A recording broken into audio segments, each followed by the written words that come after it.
राधे राधे दोस्तों।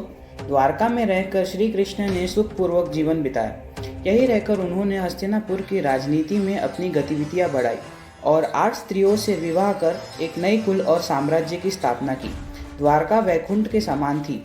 कृष्ण की 8 पत्नियां थी: रुक्मिणी, सत्यभामा, जामवंती, मित्रवंदा, सत्या, लक्ष्मणी, भद्रा और कालिंदी।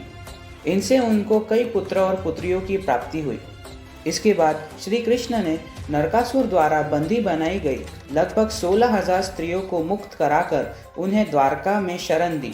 नरकासुर प्राग ज्योतिषपुर का दैत्यराज था, जिसने इंद्र को हराकर उनको उनकी नगरी से बाहर निकाल दिया था। नरकासुर के अत्याचार से देवतागण त्राही त्राही कर रहे थे। वह वरुण का छत्र, अदिति के कुंडल और देवताओं की मणि छीनकर त्रिलोक विजयी हो गया था। वह पृथ्वी की हजारों सुंदर कन्याओं का अपहरण कर उनको बंदी बनाकर उनका शोषण करता था।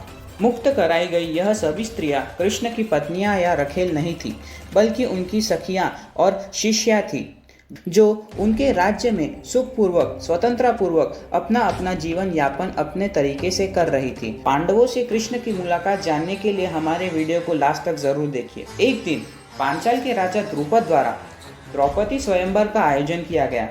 उस काल में पांडव के वनवास के 2 साल में से अज्ञातवास का 1 साल बीत चुका था। कृष्ण भी उस स्वयंवर में गए। वहां उनकी बुआ कुंती के लड़के पांडव भी मौजूद थे। यही से पांडवों के साथ कृष्ण की घनिष्ठता का आरंभ हुआ। पांडव अर्जुन ने मत्स्य भेद कर द्रौपदी को प्राप्त कर लिया और इस प्रकार अपनी धनुर्विद्या का कौशल अनेक देश के राजाओं के समक्ष प्रकट किया। अर्जुन की इस कौशलता से श्री कृष्ण बहुत प्रसन्न हुए। वही उन्होंने पांडवों से मित्रता बढ़ाई और वनवास के समाप्त के बाद वे पांडवों के साथ हस्तिनापुर पहुंचे। कुरुराज धृतराष्ट्र ने पांडवों को इंद्रप्रस्थ के आसपास का प्रदेश देकर रखा था। पांडवों ने कृष्ण के द्वारका निर्माण संबंधी अनुभवों का लाभ उठाया। उनकी सहायता से उन्होंने भी जंगल के एक भाग को साफ कराकर इंद्रप्रस्थ नगरी को अच्छा और सुंदर ढंग से बसाया। इसके बाद कृष्ण द्वारका लौट गए।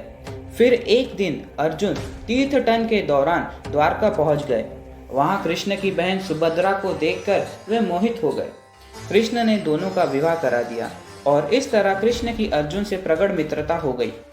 सो गाइस, अगर आपको ये वीडियो पसंद आया होगा तो लाइक कीजिए, शेयर कीजिए, सब्सक्राइब कीजिए और कमेंट में बताइए, सजेस्ट कीजिए कोई नेक्स्ट पार्ट। तब तक के लिए राधे राधे।